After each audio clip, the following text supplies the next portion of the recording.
नमस्कार, आप देख रहे हैं 5 की बात। मैं हूं नगमा। शुरुआत करते हैं इजरायल और हमास के बीच जारी युद्ध से, जहां पर अब इजरायली सेना उत्तर पश्चिमी गाजा की तरफ बढ़ रही है।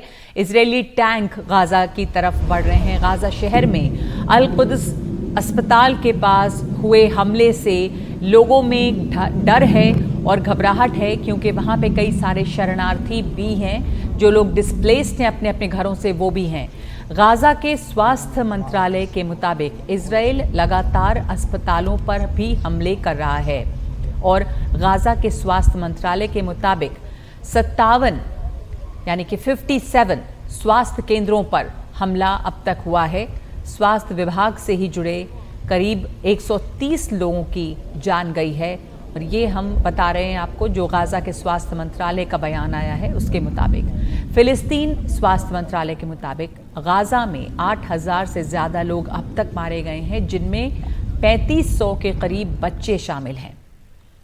वर्ल्ड हेल्थ ऑर्गेनाइजेशन यानी WHO ने एक चेतावनी जारी की है और कहा है कि गाजा में बड़े पैमाने पर विस्थापन हुए हैं। यहाँ पे पानी से जुड़ी सुविधाएं नहीं हैं, जिसके चलते वहाँ पे स्वास्थ्य आपदा, एक हेल्थ कैटास्ट्रोफी घोषित की गई है। तो ये स्थिति इस वक्त गाजा की बनी हुई है, जहां पर युद्ध लगातार जारी है। 23-24 दिन हो चुके हैं। हमारे साथ इस वक्त बेहद ख़ास मेहमान जुड़ रहे हैं। फरहत मंटू, जो कार्यकारी निदेशक हैं डॉक्टर्स विदाउट बॉर्डर्स। बहुत शुक्रिया आपका अपना वक्त निकालने के लिए। इस वक्त जो गाजा के हालात हैं, सबसे पहले आपसे जानना चाहूँगी कि वहाँ पर जो हेल्थ सर्विसेज हैं उनकी क्या स्थिति है, कितना एक्सेस मिल पा रहा है और लोगों को किस तरह की सुविधाएं मिल पा रही हैं इन हालात में। धन्यवाद नगमा। सबसे पहले मैं ये बताना चाहूंगी कि आज 7 अक्टूबर से नॉन स्टॉप जो इंडिस्क्रिमिनेट बॉम्बिंग हो रही है उसमें कमी नहीं आ रही है, उसमें बढ़ोतरी होती जा रही है। उसका मतलब है, आपने अभी कोट किया WHO के statistics. As per end of last week हमारे पास जो स्टैटिस्टिक्स है उसके हिसाब से 72 हेल्थ फैसिलिटीज, जिसमें हॉस्पिटल्स आ रहे हैं, एम्बुलेंसेस आ रहे हैं, हेल्थ वर्कर्स आ रहे हैं, उन पे अटैक किया गया है। इस परिस्थिति में हम कैसे काम कर रहे हैं, आप ऐसा लेके चलिए कि आप स्टार्ट कीजिए आवश्यक आपूर्ति, लाइक बिजली, पानी, ईंधन, दवाइयाँ, उनकी कमी बहुत ही ज्यादा है। एक हॉस्पिटल को चलाने के लिए इलेक्ट्रिसिटी एक मिनिमल चीज है। इट्स नॉट, ये सिर्फ इसलिए नहीं है कि जनरेटर चलने हैं, ये इसलिए है कि हम ऑपरेशन थिएटर चलने हैं, वेंटिलेटर्स चाहिए, ICUs चाहिए, उनके लिए हमारे को बेसिक इलेक्ट्रिसिटी चाहिए, साफ पानी चाहिए। और जो हॉस्पिटल्स की इस टाइम हालत है कि एक हॉस्पिटल जिसकी कैपेसिटी पेशेंट्स को ट्रीट करने की 700 या 800 बेड्स की है, as per the latest statistics number 19,000 से ज्यादा लोग घायल हैं, तो वो मरीज कहाँ जाएंगे। इन हॉस्पिटल्स में एक गुना नहीं, 2 गुना नहीं, 3 गुना या 4 गुना ज्यादा पेशेंट्स को डील किया जा रहा है। एक तो पेशेंट नंबर बहुत ज्यादा है और दवाइयां बिल्कुल कम है, ना के बराबर है। ये हमारी टीम्स है जो ग्राउंड पे एक्सपीरियंस कर रही हैं कि दवाइयों की बेहद किल्लत है। सर्जरीज हो रही हैं बिना एनेस्थीसिया के। आप ऐसा लीजिए, आप ये देखिए कि सारा अटेंशन इस टाइम जितने भी घायल लोग हैं जो अस्पतालों में आ रहे हैं उनकी हो रहे हैं, मगर उनका क्या हो रहा है, जैसे जो बच्चे पैदा हो रहे हैं वो कहाँ पैदा हो रहे हैं, जो लोग जिनको कैंसर की ट्रीटमेंट जरूरत है वो कैसे हो रही है, जो किडनी के डायलिसिस के लिए जरूरत है वो कहाँ जा रहे हैं। इस टाइम जो ये है कि ground situation from a health point of view ये है कि लोग कोशिश कर रहे हैं हेल्थ को एक्सेस करें, हेल्थ केयर को। इवन इफ अगर जो लोग कामयाब होते हैं अस्पताल आने के लिए, मगर उनको क्या है, बेड नहीं मिल रहे हैं, वो कॉरिडोर में जमीनों पे सोए हैं। इन्फेक्शन प्रिवेंशन कंट्रोल के बारे में कुछ भी हम बता नहीं सकते हैं। मैंने टीम से सुना है कि एम्पुटेशंस हुए हैं, पेन किलर्स नहीं है, एनेस्थीसिया के बगैर है। ये वो सूरत हाल है जो हमारी टीम्स ग्राउंड पे एक्सपीरियंस कर रही है। जी, और जो आम लोग हैं, आपने जैसा बताया कि वहां पर दवाइयों की बेइंतहा किल्लत है, सर्जरीज हो रही हैं एनेस्थीसिया के बगैर, लाइट्स नहीं है। और लाइट सिर्फ इसलिए नहीं चाहिए कि बिजली चाहिए, बल्कि इसलिए कि मेडिकल फैसिलिटीज जो हैं वो काम कर सकें। फरहत मंटू, यहाँ पर WHO ने ये कहा है कि अब एक चेतावनी जारी की है कि एक हेल्थ कैटास्ट्रोफी है। क्योंकि साफ पानी की कमी देखी जा रही है, दवाओं की कमी देखी जा रही है, तो जो टीम्स आपकी वहाँ पे हैं और जो डॉक्टर्स विदाउट बॉर्डर्स यानी कि जो बिना सीमाओं को देखे ये डॉक्टर्स तमाम तरफ काम करते हैं, उनको किस तरह के चैलेंजेस आ रहे हैं वहाँ तक पहुँचने में भी, क्योंकि यूएन की टीम को भी मुश्किल आ रही थी और सीज फायर के लिए इजराइल ने बिल्कुल इनकार किया है लगातार। नेतन्याहू के नए बयान भी आए हैं कि सीज फायर का मतलब होगा कि आप आतंक के सामने हार गए। ऐसे में मेडिकल टीम्स को क्या मुश्किल आ रही है? देखिए, गजा में जितने भी एंट्री पॉइंट है वो सब ब्लॉक्ड है। सो एक ही एंट्री पॉइंट है, रफा पॉइंट, जहां से इस टाइम जो सप्लाईज है वो आ रही है। जिसमें आपको थोड़ा सा इंडिकेशन दूं कि क्या हो रहा है। हर आम दिन में ऐसा होता था कि 5-7 अक्टूबर से पहले ऐसा होता था कि दिन में 300 से 500 सप्लाई ट्रक्स गजा में आती थी थ्रू डिफरेंट एंट्री पॉइंट्स। 20 अक्टूबर से कल तक सिर्फ 82 ट्रक्स आई हैं। सो आप देखिए कि ये ड्रॉप एक ओशन में है against the needs are 5 fold और 6 फोल्ड। और सबसे बड़ा चैलेंज ये है कि as per last week we were looking at Palestinian health authorities जो है वो है और ओचा है, उनका जो स्टैटिस्टिक्स है हम देख रहे थे, जो लोग इस 8,000 प्लस जो अभी काउंट किया जा रहा है डेड, उसमें 62% वुमेन और चिल्ड्रन है। सो आप ये देखिए कि एंड में इसमें कौन लोग हैं जो शिकार हो रहे हैं, वो है बूढ़े, बच्चे और औरतें जो इसका शिकार हो रही हैं। सो व्हेन आई से कि ये जो बॉर्डर्स एंट्री पॉइंट्स है वो सारे बंद है और बहुत बहुत लिमिटेड है, उसका मतलब ये है कि हमारी भी टीमें सप्लाई, मेडिकल सप्लाईज के लिए पिलर टू पोस्ट भाग रही है। कुछ नहीं है क्योंकि जो भी हमारे पास वहां लोकल सप्लाईज थी ऑलमोस्ट खत्म होने के दहाने पर है। हमारी टीम्स है, हमारी टीम 300 से ज्यादा लोग फलस्तीनी एज वेल एज इंटरनेशनल जो स्टाफ है वो ग्राउंड पे है। जो इंटरनेशनल स्टाफ है वो काम नहीं कर पा रहे हैं। ऐसा नहीं है कि नीड नहीं है, नीड बहुत है, मगर हर जगह पे इतना अनसेफ है। Hospitals, health facilities, ambulances are being attacked. जब वो अटैक हो रहे हैं तो हमारे स्टाफ के लिए सेफ्टी नहीं है।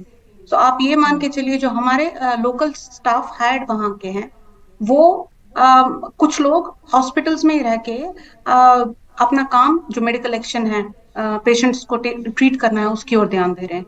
बट दूसरे साइड से ये रियलिटी है कि जो उनकी फैमिलीज भी इफेक्टेड है, वो भी बहुत ही डायरेक्ट इम्पैक्ट में है। कुछ के घर तबाह हो गए हैं, कुछ की फैमिलीज मिसिंग है, कुछ की फैमिलीज मिसप्लेस्ड हुई है।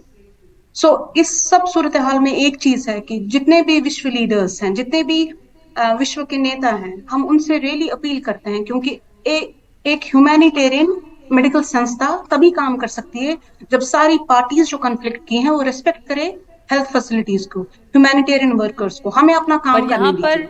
जी, पर यहाँ पर क्या इस तरह का बिल्कुल भी नहीं हो रहा कि जो एक रिस्पेक्ट होना चाहिए, जो अंतर्राष्ट्रीय मेडिकल एजेंसीज वहाँ पे काम कर रही हैं, या डॉक्टर्स विदाउट बॉर्डर्स हैं, यूएन की मेडिकल टीम है, रेड क्रॉस है, क्या तमाम जो कायदे कानून हैं उनकी अनदेखी हो रही है? क्योंकि ये भी खबरें आ रही हैं कि 57 स्वास्थ्य केंद्रों पर हमला हुआ है। ये गाजा की हेल्थ मिनिस्ट्री जो स्वास्थ्य मंत्रालय है उसके मुताबिक है, और स्वास्थ्य विभाग से जुड़े करीब 130 लोगों की जान जा चुकी है। तो जैसा आप बता रही हैं कि अस्पतालों पे लगातार हमले हो रहे हैं, एम्बुलेंसेस पे भी, हेल्थ वर्कर्स को भी नहीं बख्शा जा रहा है इसमें।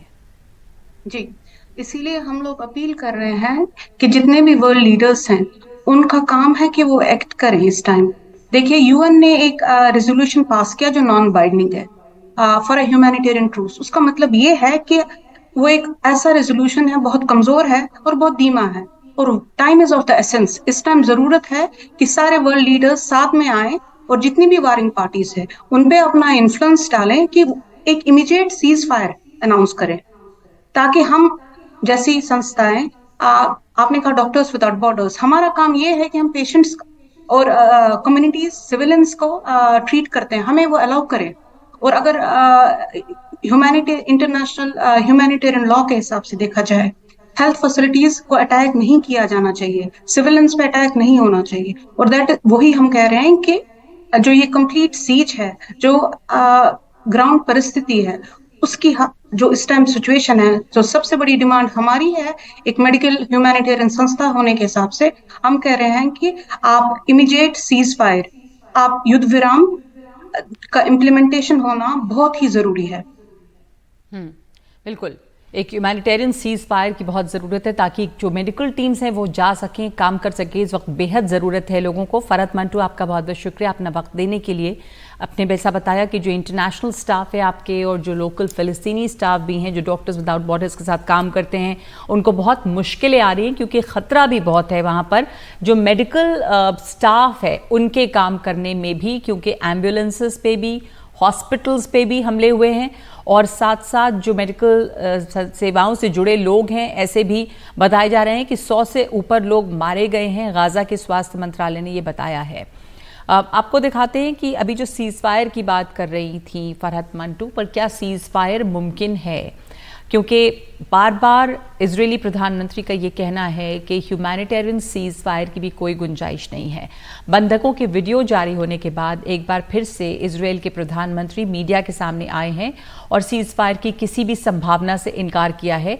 नेतन्याहू ने कहा है कि सीज़ फायर करना आतंक के खिलाफ समर्पण करना होगा, जो इजरायल कभी नहीं करेगा। ये युद्ध का वक्त है और जीत पाने तक हम युद्ध जारी रखेंगे। नेतन्याहू ने कहा कि बाइबल के मुताबिक एक शांति का वक्त होता है और एक युद्ध, और अभी ये युद्ध का वक्त है।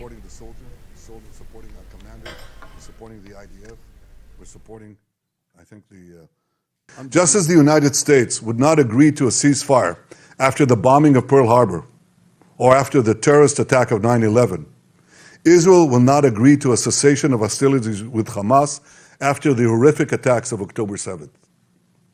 Calls for a ceasefire are calls for Israel to surrender to Hamas, to surrender to terrorism, to surrender to barbarism. That will not happen. This is a turning point for leaders and nations. It is time for all of us to decide if we are willing to fight for a future of hope and promise, or surrender to tyranny and terror. Now rest assured, Israel will fight. Since October 7th, Israel has been at war.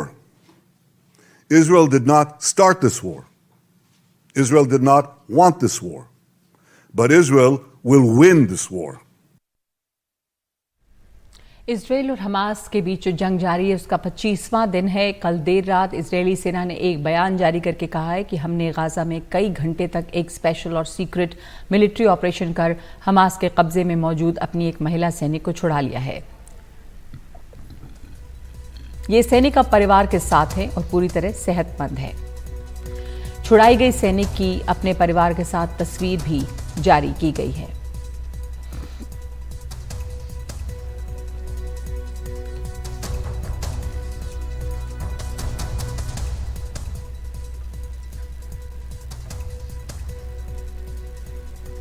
Gaza में Israel की सेना लगातार हमले कर रही है और इस बीच हमास के ने बंधकों का एक वीडियो भी जारी किया है। 76 सेकंड के इस वीडियो में 3 महिलाएं दिख रही हैं। इनमें से एक महिला कह रही है कि इजरायल के प्रधानमंत्री बेंजामिन नेतन्याहू लोगों की सुरक्षा करने में नाकाम हैं। उन्होंने इजरायल के पीएम से कैदियों की अदला बदली का प्रस्ताव मानने की अपील की है। दक्षिण इजरायल में हमला कर हमास के लड़ाकों ने 200 से ज़्यादा इजरायली और विदेशी नागरिकों को बंधक बना लिया था और अब तक सिर्फ 4 बंधकों को रिहा किया गया है। बंधकों को रिहा कराने के लिए इजरायल डिफेंस फोर्स अब गाज़ा में ग्राउंड ऑपरेशन कर रही है। इजरायल के प्रधानमंत्री ने इस वीडियो को लेकर हमास पर निशाना साधा। उन्होंने कहा कि हमास का ये क्रूर प्रोपेगेंडा है, हम बंधकों को घर वापस लाने के लिए सब कुछ करेंगे।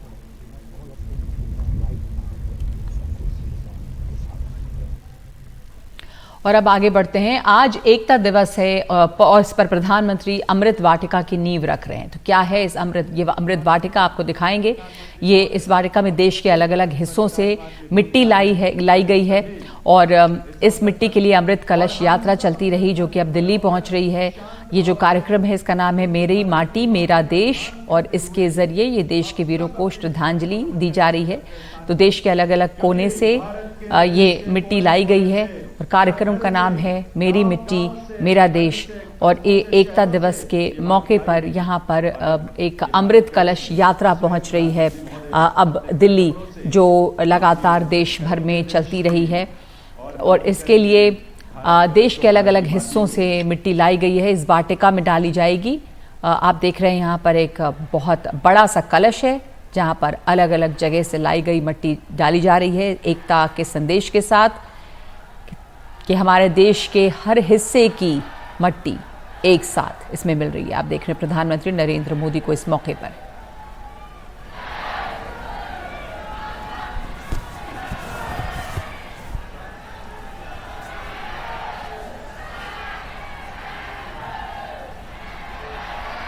तो मेरी माटी मेरा देश जो कार्यक्रम चला, प्रधानमंत्री इस मिट्टी को जहां पे पूरे देश के हर एक कोने से आई हुई मिट्टी है उससे तिलक कर रहे हैं और इसका समापन हुआ है इस कार्यक्रम का। माननीय प्रधानमंत्री महोदय का देव सज्जनों, ये भारत कलश 8,500 अमृत कलश देश भर से आए और सभी अपने सिर पर बड़े गर्व के साथ अपने प्रदेश की माटी लेकर आए और यही माटी इस भारत कलश में है। जब ये घूमेगी सारी मिट्टी एक साथ मिलेगी और इसी भारत की मिट्टी से एक भारत श्रेष्ठ भारत का संकल्प साकार होगा अमृत वाटिका के रूप में, जो इस समय आपके सामने दृश्य है। जो भारत कलश, विशाल कलश अपने स्थान पर एक चक्र की तरह घूम रहा है, भारत की माटी मिल रही है आपस में और साकार हो रहा है एक भारत श्रेष्ठ भारत का संकल्प। आजादी का अमृत महोत्सव के समापन अवसर पर मेरी माटी मेरा देश के इस राष्ट्रीय आयोजन में हार्दिक स्वागत, अभिनंदन। एक बार आप सबके करतल ध्वनि के साथ देश के यशस्वी प्रधानमंत्री माननीय श्री नरेंद्र मोदी जी का देवियों सज्जनों, देश की स्वतंत्रता के 75 वर्षों के उपलक्ष्य में आजादी का अमृत महोत्सव के माध्यम से देश के गौरवशाली इतिहास, इसकी स्वतंत्रता और स्वाभिमान की रक्षा करने के लिए अपने प्राणों की आहुति देने वाले वीरों वीरांगनाओं को याद करते हुए आज हम सब देश की माटी को नमन कर रहे हैं, संकल्पित भी हो रहे हैं नए भारत, विकसित भारत के निर्माण के लिए। देवियों सज्जनों, माननीय प्रधानमंत्री महोदय के इस प्रेरक और अद्भुत चिंतन के साथ देश के लोगों को, विशेषकर युवाओं को जोड़ने का एक व्यापक अभियान है ये, जो अमृत काल में हम सबके लिए प्रेरणा बनेगा। इस सोच के प्रणेता माननीय प्रधानमंत्री महोदय का वंदन, अभिनंदन इस अवसर पर। मंच पर आसीन श्री अमित शाह, भारत सरकार के माननीय गृह एवं सहकारिता मंत्री, आप देख रहे हैं कि इस कार्यक्रम का समापन हुआ है। हमारे साथ अखिलेश शर्मा जुड़ रहे हैं इस पर और जानकारी के लिए। जो ये कार्यक्रम था, इसका मकसद क्या था, इस कार्यक्रम का समापन हुआ है अखिलेश, और देश के अलग अलग हिस्सों से ये मिट्टी लाई गई है जहां पर एकत्र किया गया, और क्या संदेश इससे दिया जा रहा है? देखिए, भारत पूरा एक है और इसीलिए ये संदेश देने के लिए पूरे देश भर से हर पंचायत से मिट्टी लाई गई है। एक लंबा कार्यक्रम चला है और जो देश का अमृत महोत्सव चला है, जिसमें कि आजादी के 75 वर्ष को लेकर देश भर में विभिन्न कार्यक्रम पिछले 1.5 साल से चल रहे हैं, उनका समापन भी आज इस कार्यक्रम के माध्यम से हो रहा है। और इसमें यही प्रयास किया जा रहा है कि संदेश ये दिया जाए कि पूरा देश, चाहे अलग अलग मिट्टी हो, उसकी खुशबू अलग अलग हो, लेकिन जब देश की बात आती है तो सब लोग एक हो जाते हैं।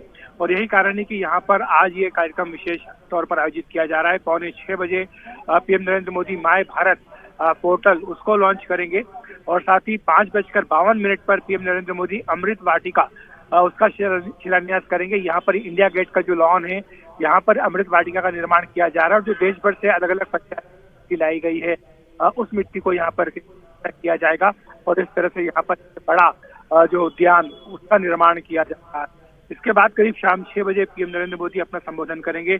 आप तस्वीरों में देख सकती हैं कि यहाँ पर पीएम मोदी के साथ साथ कई वरिष्ठ मंत्री भी हैं, गृह मंत्री और सहकारिता मंत्री अमित शाह भी हैं, सूचना प्रसारण मंत्री अनुराग ठाकुर, संस्कृति मंत्री जी किशन रेड्डी, विदेश राज्य मंत्री मीनाक्षी लेखी, अर्जुन राम मेघवाल कानून मंत्री, ये तमाम मंत्री यहाँ पर मंच पर मौजूद हैं। और साथ ही देश भर में जो मिट्टी लाई गई है भारत कलश में, पीएम मोदी तथा अन्य नेता इस मिट्टी को डालेंगे और देश के कोने कोने से जो मिट्टी लाई गई है उसको नमन भी करेंगे। यहाँ पर एक शॉर्ट फिल्म भी दिखाई जाएगी, एक शॉर्ट प्ले भी का भी आयोजन होगा और इसके साथ साथ अन्य सांस्कृतिक कार्यक्रमों का भी आयोजन यहाँ पर इस मौके पर किया जाएगा। जी, धन्यवाद आपका अखिलेश। तो ये हम देख रहे हैं कि इस समय प्रधानमंत्री पहुंचे हैं और इस कार्यक्रम का समापन हो रहा है। एकता दिवस के मौके पे प्रधानमंत्री ने अमृत वाटिका की नींव रखी है। इस वाटिका में देश के अलग अलग हिस्सों से लाई गई मिट्टी है और इस मिट्टी के लिए अमृत कलश यात्रा एक लंबी चलती रही जो दिल्ली पहुंची है। मेरी माटी मेरा देश नाम का ये कार्यक्रम है जिसके जरिए देश के वीरों को श्रद्धांजलि दी जा रही है। सरदार वल्लभ भाई पटेल जी का जयंती पर उनके चरणों में नमन करता हूं। मैं आज आजाद की अमृत महोत्सव के भव्य समापन के शुभ अवसर पर भारत सरकार की ओर से आप सबका हृदय से स्वागत करता हूं। मैं इस मंच से देश भर से आए हुए इस पावन पवित्र मिट्टी को वंदन करता हूं। साथ ही मेरा माटी मेरे देश अभियान कार्यक्रम का हिस्सा बने देश के करोड़ों करोड़ों लोगों का भी हृदय से धन्यवाद करता हूं, जिनके सफल प्रयासों से आज यह कार्यक्रम संपन्न हो रहा है। आज प्रधानमंत्री नरेंद्र मोदी जी के गरिमामयी उपस्थिति में 7,000 ब्लॉकों से 500 म्युनिसिपैलिटी से और सभी म्युनिसिपल कॉर्पोरेशन से लगभग 8,500 से अधिक अमृत कलशों के साथ यहां कर्तव्य पथ पर मौजूद हुए सभी युवा बहनों को मैं धन्यवाद देता हूं। इस अभियान में भारत के लगभग 6 लाख ये जो कार्यक्रम चल रहा है जिसका समापन हुआ है, ये अमृत वाटिका जो बन रही है ये कहाँ पे है और इसके बारे में और क्या जानकारी है? यहाँ किस जगह पे ये सब इकट्ठा हुए हैं? तो तमाम ये जो कार्यक्रम था उसके बारे में और अब जो ये एकता दिवस में जो अमृत वाटिका की नींव रखी जा रही है तो वो अमृत वाटिका क्या है, इसके बारे में भी थोड़ी जानकारी दें। देखिए, अमृत वाटिका का जो कंसेप्ट है वो यही था कि देश भर में जो अमृत महोत्सव चलाया गया आजादी के 75 वर्ष पूरे होने के अवसर पर इसका समापन जिस तरीके से हो इसको हमेशा के लिए याद रखा जाए, इस सोच के साथ इस कार्यक्रम को रूप बनाया गया था। और इसके पीछे जो सोच थी यही थी कि पूरे देश भर से लोग जो है उनको इसमें पार्टिसिपेट उनका किया जाए। जाहिर सी बात है कि सामूहिक रूप से सब लोग इकट्ठा एक साथ नहीं आ सकते हैं, लेकिन सिंबॉलिक तौर पर कि सारे गांव से मिट्टी लाई जाए और सारे गांव की मिट्टियों को एक जगह पर इकट्ठा किया जाए, उसको अमृत वाटिका का नाम दिया गया है। ये इंडिया गेट का जो लॉन है वहां पर एक कोने में इसको बनाया जा रहा है और यहाँ पर देश भर से लाई गई मिट्टी को पीएम नरेंद्र मोदी एक विशाल कलश में डालेंगे और उसके बाद उसका बिखराव किया जाएगा और उसी में फिर जो उद्यान वाटिका उसका स्वरूप जो है आकार लेगा। तो इसके पीछे सोच यही है कि इंडिया गेट जो कि देश की राजधानी में मुख्य स्थल पर बना हुआ है, जहाँ पर कि देश भर से विदेश से जो पर्यटक आते हैं वो भारत की सांस्कृतिक झलकी, भारत की जो एक ऐतिहासिक शौर्य है उसका एक झलक देख करके जाते हैं। तो उन्हें साथ साथ भारत की जो अपनी एक विभिन्नता है और उस विभिन्नता में एकता है उसका भी संदेश दिखाया जाए। तो यही कारण है कि ये अमृत वाटिका का निर्माण यहाँ पर किया गया है। इसके पीछे की सोच यही है और देश भर से आप जानते हैं कि लंबे समय से मिट्टी के कलश के अंदर मिट्टी का जो संकलन है उसका काम काफी लंबे समय से चल रहा है। इन तमाम कलश को अब दिल्ली लाया जा चुका है और यहाँ पर अब इस भव्य कार्यक्रम में इन्हें लाकर के पीएम नरेंद्र मोदी जो है वो राष्ट्र को समर्पित करेंगे। इस अमृत वाटिका में इस तमाम मिट्टी का छिड़काव किया जाएगा और इस मिट्टी में देश भर के जो खुशबू है, जो देश भर की लोगों का खून पसीना है, उसकी झलक देश भर को दिखाने के लिए इस अमृत वाटिका का निर्माण किया जा रहा है। जी, अखिलेश बने रहे हमारे साथ। ये कार्यक्रम अभी जारी है, एक ब्रेक ले रहे हैं इस वक्त हम और लौटते हैं इस पे।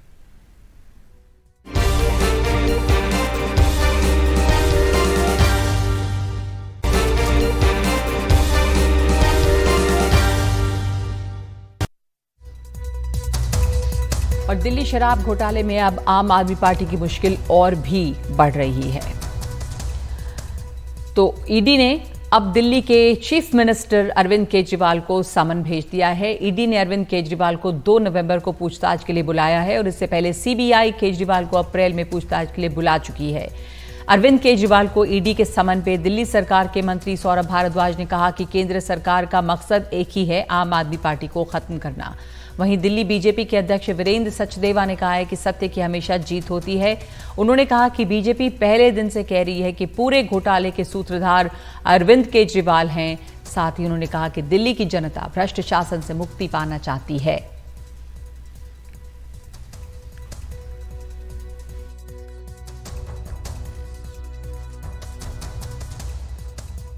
जैसा कि खबर आ रही है कि अब केंद्र सरकार की ईडी ने दिल्ली के मुख्यमंत्री श्री अरविंद केजरीवाल जी को समन भेजा है 2 तारीख का।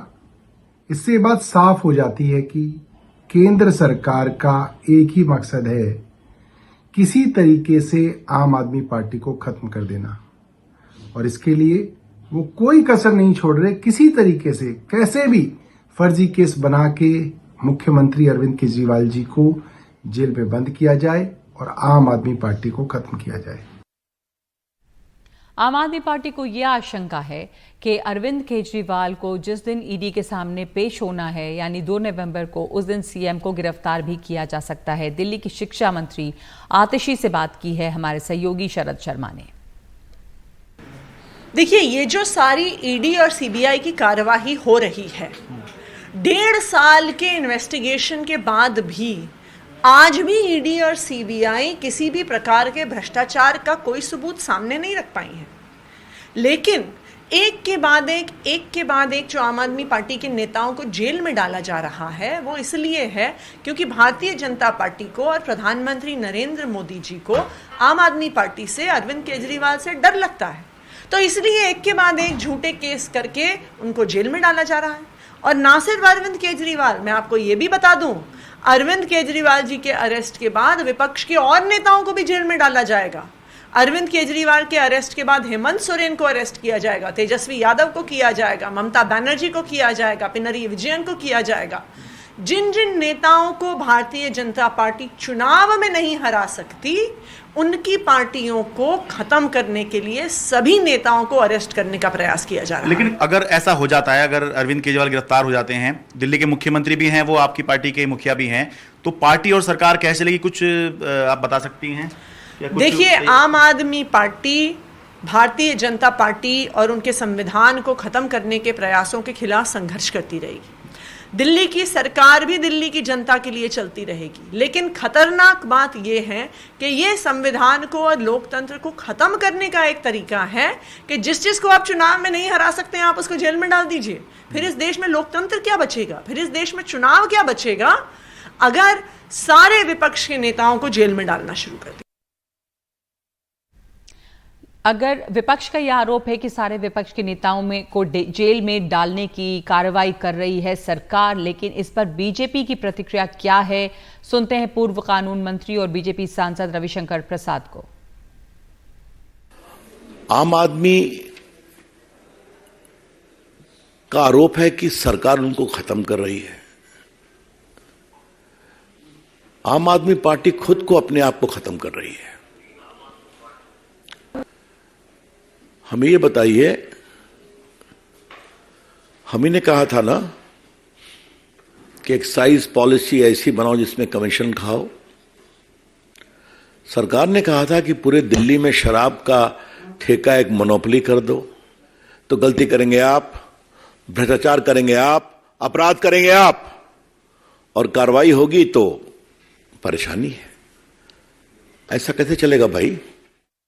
सत्य की जीत हमेशा होती है, और जब से ये शराब नीति का घोटाला आया था, हम पहले दिन से कह रहे थे कि इस पूरे घोटाले के सूत्रधार अरविंद केजरीवाल हैं। और आज जब माननीय सर्वोच्च न्यायालय ने मनीष सिसोदिया की बेल खारिज की और साथ ही साथ ये भी एस्टेब्लिश किया कि 338 करोड़ की मनी ट्रेलिंग, तो अब अरविंद केजरीवाल को बताना पड़ेगा कि वो 338 करोड़ रुपए कहाँ खर्च किए हैं। और दिल्ली वाले अरविंद केजरीवाल के भ्रष्ट शासन से मुक्ति पाना चाहते हैं। अभी हमने दशहरा मनाया है, बुराई पे अच्छाई की जीत का त्यौहार मनाया है, तो आज हमें भी ये लगता है कि अब वो दिन भी आने वाला है कि सच्चाई की जीत होगी। अरविंद केजरीवाल और इनकी पूरी टीम जो छाती पीट पीट कर अपने आप को कट्टर ईमानदार कहती है, इनके सबके चेहरे बेनकाब हो गए हैं। ये काले चेहरे अब जनता के सामने आएंगे। तो अब तक दिल्ली आबकारी मामले में कौन कौन लोग गिरफ्तार हुए हैं इसे देख लेते हैं। पहले विजय नायर हैं जो कि नेता हैं आम आदमी पार्टी के, उनको गिरफ्तार किया गया है। शराब विक्रेता समीर महेंद्रू को इसमें गिरफ्तार किया गया है। बीआरएस नेता के कविता के पूर्व सीए हैं बुची बाबू, वो भी गिरफ्तार किए गए हैं। राघवन वाईएसआर सीपी सांसद का बेटा, मनीष सिसोदिया पूर्व उप मुख्यमंत्री दिल्ली और संजय सिंह सांसद आम आदमी पार्टी, इन तमाम लोगों को अब तक इस शराब घोटाले में गिरफ्तार किया गया है। और इसमें अब जो शराब घोटाला है इसमें आम आदमी पार्टी की जो मुश्किल है वो लगातार ही बढ़ रही है। अरविंद केजरीवाल मुख्यमंत्री दिल्ली के जो हैं उनसे अप्रैल में पूछताछ हुई थी, सीबीआई ने पूछताछ की थी। मनीष सिसोदिया दिल्ली के उप मुख्यमंत्री फरवरी में गिरफ्तार कर लिए गए। अरविंद केजरीवाल को दोबारा बुलाया गया है और आप देख रहे हैं कि इसी साल फरवरी में मनीष सिसोदिया को गिरफ्तार किया गया है। अब केजरीवाल के नजदीकी हैं विभव कुमार, उनसे सीबीआई ने पूछताछ की है। जैस्मिन शाह आम आदमी पार्टी के नेता, उनसे भी ईडी ने पूछताछ की है। विजय नायर आम आदमी पार्टी के कम्युनिकेशन विभाग से संबंधित हैं, सितंबर 2022 में सीबीआई ने उन्हें गिरफ्तार किया। संजय सिंह आम आदमी पार्टी से राज्यसभा सांसद हैं, उन्हें भी ईडी ने गिरफ्तार किया है।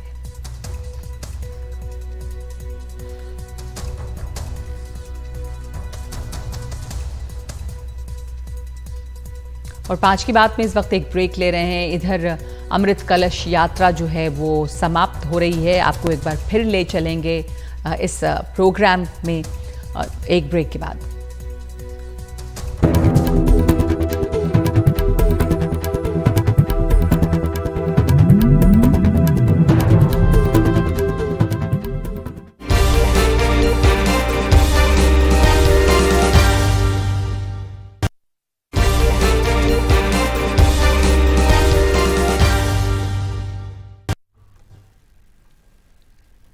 विपक्ष के नेताओं ने सरकार पर बड़ा आरोप लगाया है कि सरकार उनके फोन और ईमेल को हैक करने की कोशिश कर रही है। कैश व क्वेरी मामले में आरोपी महुआ मोइत्रा समेत कई नेताओं ने यह आरोप लगाया है। कांग्रेस सांसद शशि थरूर, पवन खेड़ा और शिवसेना सांसद प्रियंका चतुर्वेदी ने भी अपने फोन में आए इस तरह के अलर्ट का स्क्रीनशॉट शेयर किया है। आरोप यह है कि एप्पल ने मंगलवार को देश भर के आधा दर्जन नेताओं को अलर्ट मैसेज भेजा है, जिसमें चेतावनी दी गई है कि उनके आईफोन को स्टेट स्पॉन्सर्ड अटैकर्स के जरिए निशाना बनाया गया। हालांकि इस मुद्दे पर अभी सरकार की तरफ से प्रतिक्रिया का इंतजार है, लेकिन एप्पल ने बयान जारी करके विपक्ष के आरोपों को गलत बताया है। तो एप्पल ने ये बयान जारी किया है कि हम किसी विशेष राज्य प्रायोजित हैकर की बात नहीं कर सकते। ये संभव है कि एप्पल की कुछ सूचनाएं झूठी चेतावनी हो सकती हैं। ऐसी सूचनाएं जारी करने की वजह बताने में हम असमर्थ हैं। वजह बताने से भविष्य में हैकर्स को बचने में मदद मिल सकती है।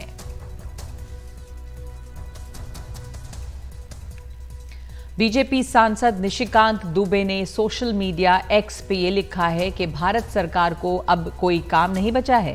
राष्ट्रीय सुरक्षा को चंद पैसों के लिए गिरवी रखने वाली आरोपी सांसद का ये घड़ियाली आंसू सचमुच मुझे हंसने पर मजबूर करता है। दिल्ली पुलिस को तुरंत माननीय सांसद का मोबाइल लेकर जांच करना चाहिए। सांसद को तुरंत प्राइवेसी हनन के लिए केस करना चाहिए। राहुल गांधी जी की तरह आरोप लगाकर भागना नहीं चाहिए। उन्होंने भी मोबाइल टैप की बात कही, लेकिन फोन नहीं दिया। राहुल गांधी ने इसे फोन टैपिंग बताया और कहा कि हम डरने वाले नहीं हैं। एप्पल का नोटिस आता है, मैंने इसको थोड़ा आपके लिए बड़ा करके दिखाया है।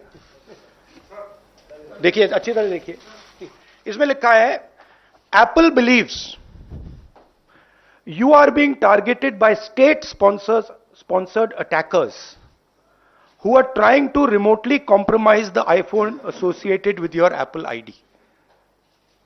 अब ये मेरे ऑफिस में सब लोगों को मिला है, मगर हम डरने वाले नहीं हैं, हम लड़ने वाले लोग हैं, हम पीछे नहीं हटेंगे। जितनी टैपिंग करनी है कर लो, कोई फर्क नहीं पड़ता, मुझे तो कोई फर्क नहीं पड़ता। अगर आपको मेरा फोन चाहिए मैं दे देता हूं, आपको उठा के ले लो। ये क्या मैसेज है नहीं है ये उनका कहना है ना, इसको एप्पल क्लैरिफाई करेगा। क्या वैसे ही हो जाए राहुल गांधी ने देश में हल्ला करके कि मेरा फोन पेगासस में हैक हुआ है, और जब सुप्रीम कोर्ट ने कहा अपना फोन दीजिए इन्वेस्टिगेशन के लिए बिफोर द कमिटी, नहीं दिया उन्होंने। तो ये तो मुझे, और आपने शशि थरूर की बात की तो खुद स्टैंडिंग कमेटी के चेयरमैन रहे हैं, आईटी के, टेलीकॉम के, उठा करके क्यों नहीं पूछते हैं एप्पल के कंपनी से, give explanation what this matter. नहीं संतोषजनक हो एफआईआर करें, लेकिन ये सब कहने के पहले सरकार पर आरोप, ये बिल्कुल बेबुनियाद है, फॉल्स है। और आप सुनिए कि इसके ऊपर विपक्ष के नेता क्या कह रहे हैं। समाजवादी पार्टी अध्यक्ष अखिलेश यादव का यह बयान। बड़े दुख की बात है कि सुबह सुबह ये जानकारी मिली और इस तरह का मैसेज कंपनी के माध्यम से मोबाइल पर पहुंचा है, और ये जो मैसेज बता रहा है कि आपका स्टेट एजेंसी या स्टेट की तरफ से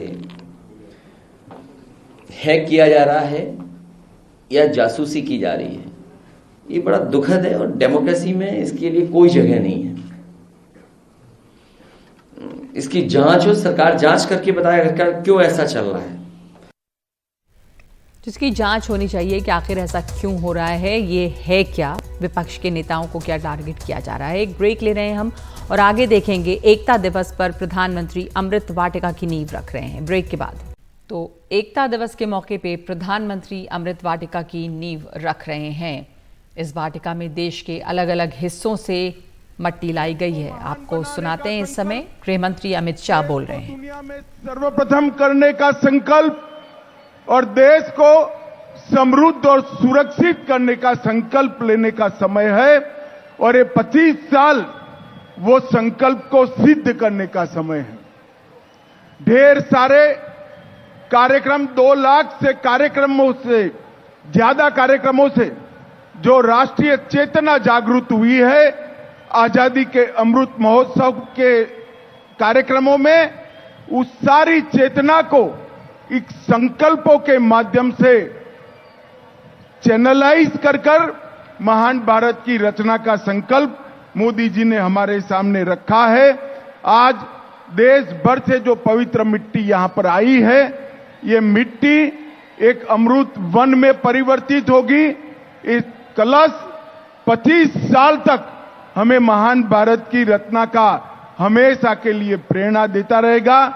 इस अवसर पर मैं देश भर से आए हुए सारे युवाओं का बहुत बहुत अभिनंदन और धन्यवाद करता हूं, और प्रधानमंत्री जी ने जो हम सबके सामने लक्ष्य रखा है महान भारत की रचना का, वो 130 करोड़ की जनता एकत्रित आकर वो लक्ष्य को सिद्ध करे, ऐसी अपील कर मेरी वाणी को विराम देता हूं। वंदे मातरम।